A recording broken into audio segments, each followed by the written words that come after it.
Okay, sweet. Well, guys, I got an old M1 Garand here, and a gentleman was kind enough to let me shoot it. So we're gonna do this part of our Never Have I Ever, and this is a piece of history right here. So this is amazing. Let's go ahead and pop off a couple rounds.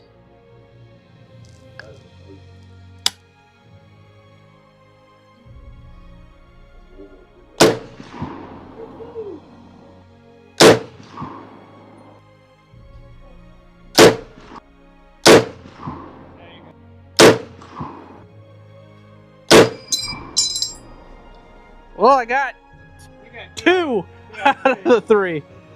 That's amazing. That is amazing. I really do appreciate that so much. That is amazing. Thank you so much for that, sir.